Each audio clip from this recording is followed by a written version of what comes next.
সাধারণভাবে আমি যেটা করি সেটা হচ্ছে যে আমার ব্যক্তিগত পরিসরের যে ঘোরাঘুরি সেটা আপনাদেরকে দেখাই না বা কখনো বলি না। আর আমি তথাকথিত যে সমস্ত বিখ্যাত জায়গা সেই রকম জায়গায় যে যেতে খুব ভালোবাসি তাও নয়। একটু নির্জনে দু একটি দিন কাটালাম এরকম একটা ব্যাপার। তো আপনারা যারা নির্জনে একটা দুটো দিন কাটাতে চান তারা কিন্তু এখানে চলে আসতে পারেন। অপূর্ব জায়গা। এখানে কোলাহল ব্যাপারটা পাবেন না।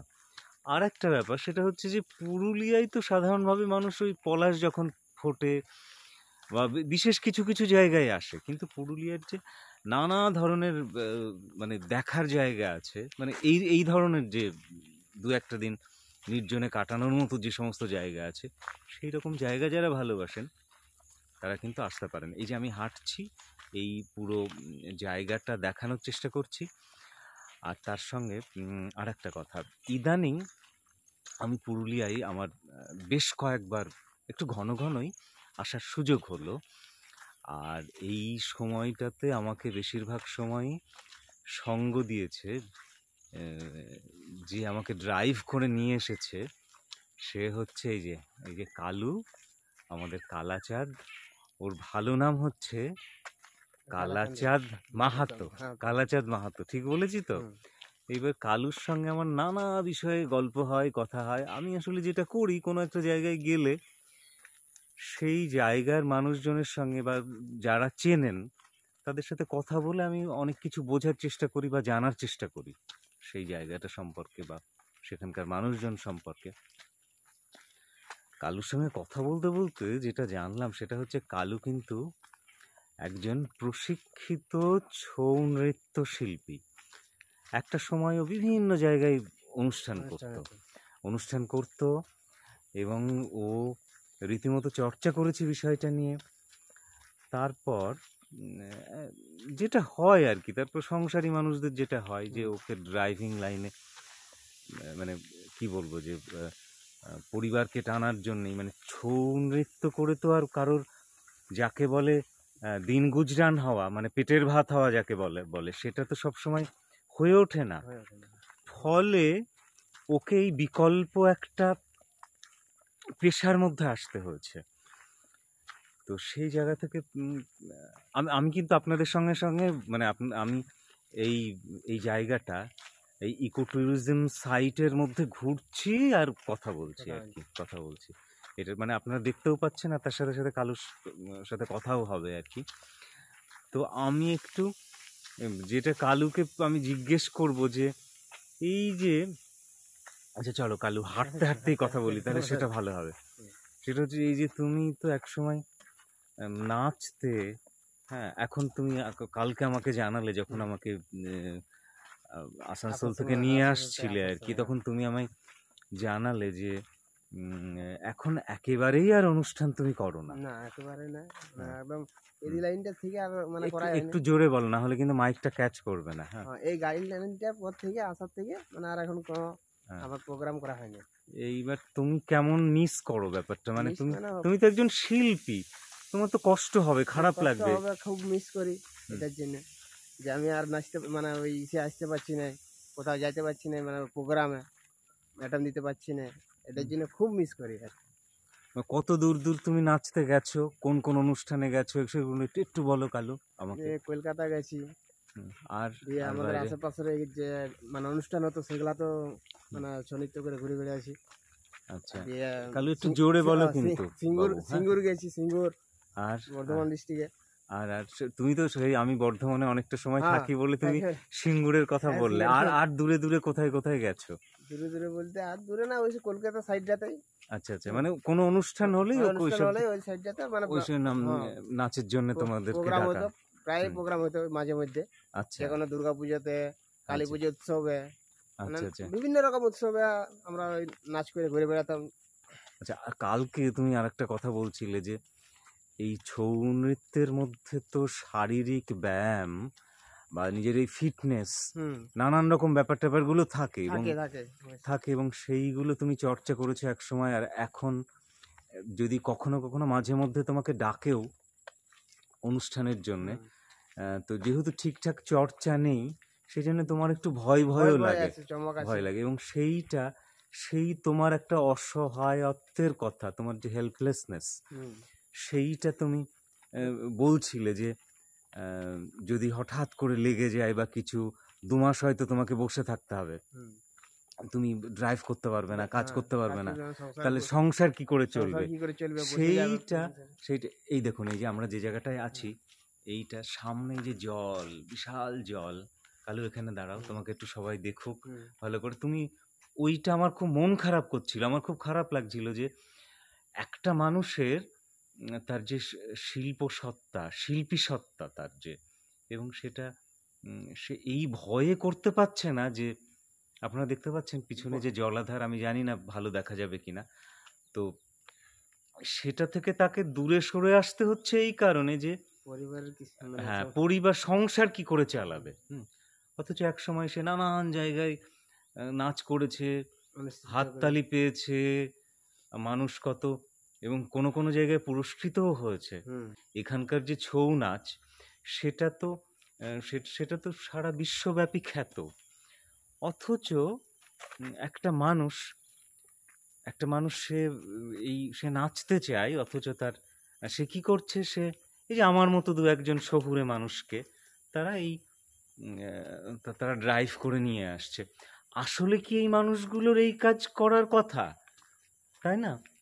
আর সবচেয়ে খারাপ লাগছে যে যে জায়গাটা নিয়ে, যেখানে যেটা সে চর্চা করেছে আর কি।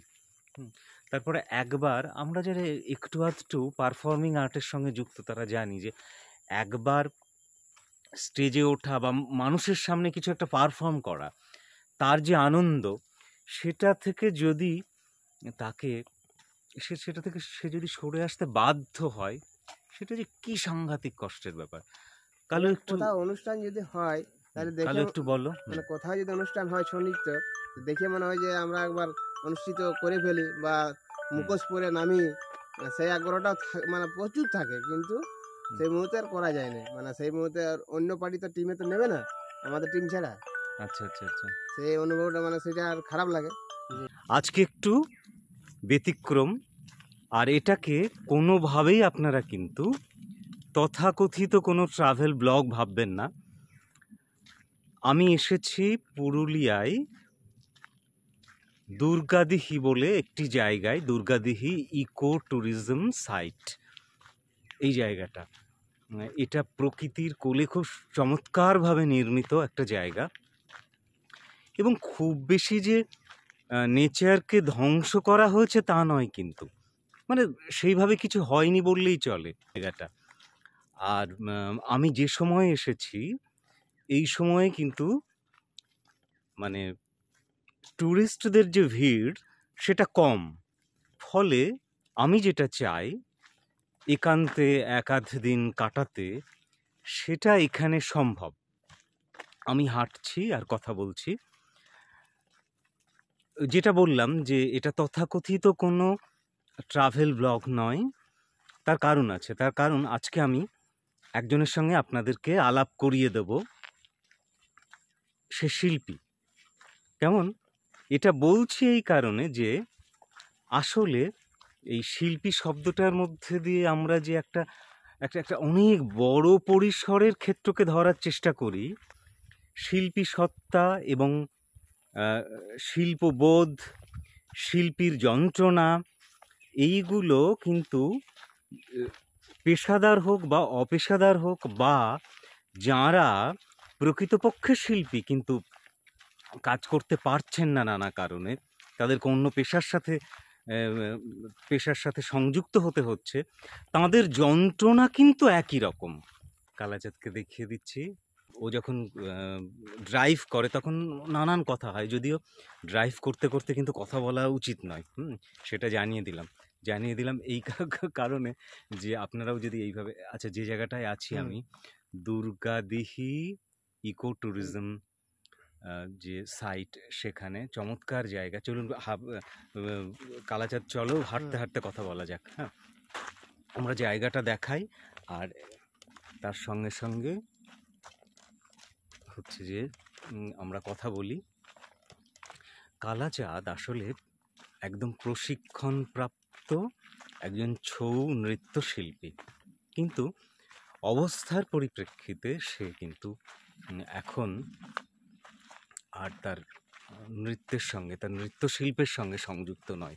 অথচ দেখুন এই ছৌ নৃত্য নিয়ে কত কথা, কত গবেষণা, কত কাজকর্ম, কত কিছু হচ্ছে, কিন্তু একটি মানুষ, হয়তো কালাচাঁদ সেই সমস্ত অনেক মানুষের প্রতিনিধি যাদের কথা আমরা জানি না, অথচ মানে কালাচাঁদ চাইছে নাচতে, কিন্তু তার পক্ষে নাচা সম্ভব নয়। কারণ তাকে তার কেন বলো কালাচাঁদ, এই কথাটা তুমি বলো, নিজের মুখে বলো যে কেন তোমার পক্ষে আগের মতো, বা তুমি কেন মানে পারফর্ম। পরিবারের যে একটা চাপ, পরিবারের যে একটা সৃষ্টি হয়েছে, মানে এখন আর ওই যা মানে পোষাচ্ছে না, ইয়া হচ্ছে না, মানে ছাড়তে পারছি না, কিন্তু বাধ্যমূলক ছাড়তে হয়েছে। কিন্তু মানে ছৌ নৃত্যের যে আমাদের একটা আগ্রহ বা বা বা যে একটা ইয়ে, সেইটা ভুলতে পারছি না, বাধ্য এখন ড্রাইভিং করে মানে যাই হোক ঘর ইয়া চালাতে হচ্ছে। আসল কথাটা বুঝতে পেরেছেন তো, তাকে করে খাওয়ার জন্য, তাকে তো সংসার চালাতে হবে। ছৌ নাচ করে সে যা অর্থ রোজগার করে, তা সেটা দিয়ে তার দিন চলবে না, তাই না? তারপরে কালাচাঁদ আরেকটি কথা আমার সঙ্গে গতকাল শেয়ার করছিল, যে এটা তো শারীরিক কসরতের একটা ব্যাপার থাকে, এই ধরনের যে নৃত্য, সেটা সে অনুশীলন করেছে দীর্ঘদিন, চর্চা করেছে, কিন্তু ইদানিং যদি হঠাৎ এক আধ দিন কোনো একটা দল তাকে ডাকেও, সে যেতে পারে না, এই কারণে যে তার ভয় করে এখন, ভয় করে যে অনেকদিন ছাড়া, চর্চা নেই, যদি হঠাৎ করে একটা ডিগবাজি দিতে গিয়ে লেগে গেল হয়তো হাতে বা পায়ে লেগে গেল, এবার হ্যাঁ বলো তুমি, এটা চাপ হইতে পারে, বা কি করে পরিবারটা করে, হ্যাঁ এবার আমার উপরে এখন চাপ, সেই অনুসারে এখন আমি মানে যাইতে পারি না আর কি। ওই ধরুন একটা কিছু হয়ে গেল, অল্প স্বল্পই হলো, তারপরে তো সে 1 মাস বা 2 মাস সে তো আর ড্রাইভিং করতে পারবে না, তাহলে তার পরিবার খাবে কি? এই যে এই সংকট, এই নিরাপত্তাহীনতা, এই অসহায়ত্ব, এই শিল্পীর এই যে অসহায়ত্ব, এইটা না আমাকে ভীষণভাবে স্পর্শ করলো। আর আরেকটা ব্যাপার, যে একটি মানুষ সে চাইছে নাচবে কিন্তু সে নাচতে পারছে না, এটা এই পিছন দিকটা দেখায়, এটা খুব দারুণ জায়গা আর কি। এটা এই যে কংসাবতীর যে জলাধার, সেখানে নেমে যাচ্ছে এই রাস্তাটা, ঢালু এবং নিচের দিকে জল। আচ্ছা আমরা একটু একটু একটু নিচের দিকে যাই আর কি, যেতে যেতে কথা বলি। দেখতে পাচ্ছেন বড় বড় পাথর সব। এখন আমরা এই জায়গাটাকে নির্জন পাচ্ছি, কিন্তু ঘটনা হচ্ছে যে যেটা আমি শুনলাম, সিজন যেটাকে বলে, মানে সেই সময়গুলোই কিন্তু এখানে প্রচুর লোকজনের আনাগোনা হয়, তখন কিন্তু এত ফাঁকা পাওয়া যাবে না। মানে আমার মতো লোকেরা যারা এক আধ দিনের জন্যে এখানে এসে একটু নির্জনের সময় কাটাবে ভাবে, তাদের কিন্তু আর সেরকম ভালো লাগবে না। আর একটা ব্যাপার, সেটা হচ্ছে যে আমি যেটা দেখলাম, এখানে আমি আগেও এসেছি, সেই সময় এখানকার যে প্রকৃতি, সেইটা আর এখন কিন্তু এক নয়। এটা বর্ষা প্রকৃতি, তো ফলে বর্ষা প্রকৃতির কারণে অনেকটা সবুজ, মানে পুরুলিয়ার যে সাধারণত আমরা যেভাবে ভাবি পুরুলিয়ার যে রুক্ষতা, সেটা কিন্তু এখন নেই। অনেকটা সবুজে সবুজ, তুমি নীলিমায় নীল, সেই রকম অনেকটাই। তো ভালো লাগবে কিন্তু, এবং একটা শব্দ নেই দেখতে পাচ্ছেন। তবে এখানকার যিনি ম্যানেজার, তিনি বললেন যে এই পরিবেশটা কিন্তু আমরা কোনোভাবেই পাবো না যদি ওই যে পলাশ ফোটার সময় বা তার আগে পরে, যে সময়টায় প্রচুর ট্যুরিস্ট আসেন এবং নানান যেটাকে বলে যে অপরিচিত জায়গা তারা খোঁজ করেন আর কি। তখন এখানে কিন্তু প্রচুর ভিড় হয়। চারপাশটা খুব সুন্দর, একটু দেখুন আমি একটু ঘুরে দেখিয়ে দিচ্ছি, আপনারা ইচ্ছা করলে কিন্তু আসতে পারেন।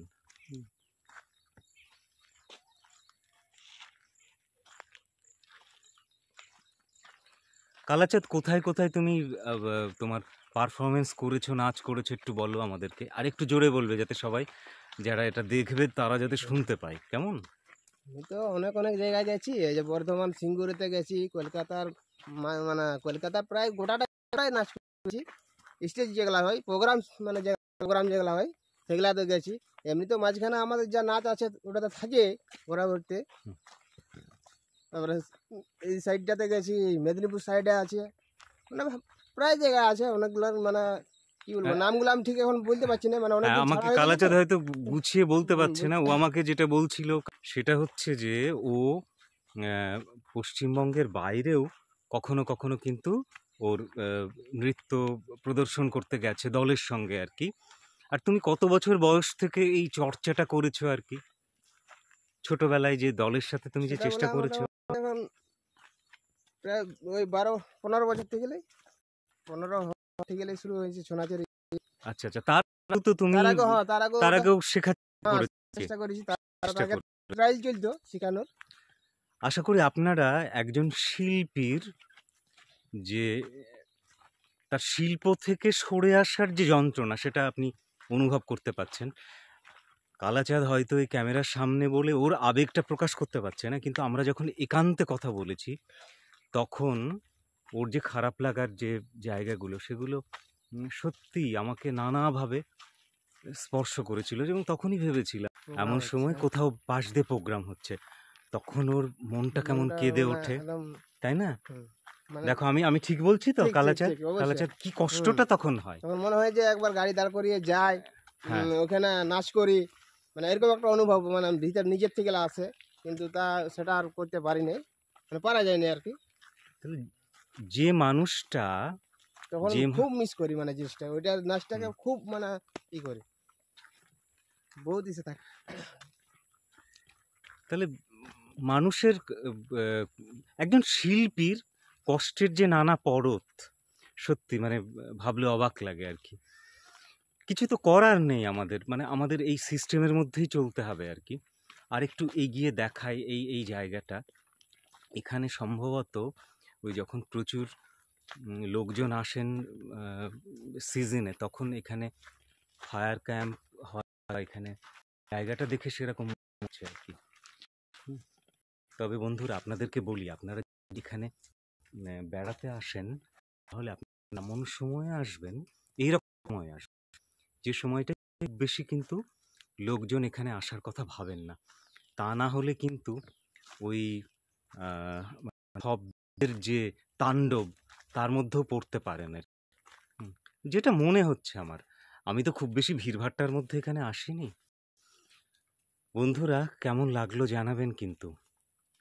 একজন শিল্পীর অসহায়ত্বের কথা, তার নিরাপত্তাহীনতার কথা, এবং অন্য পেশার সাথে যুক্ত হওয়ার যে যন্ত্রণার কথা, কালাচাঁদ হয়তো তার কষ্টের কথা খুব পরিষ্কারভাবে বলতে পারেনি।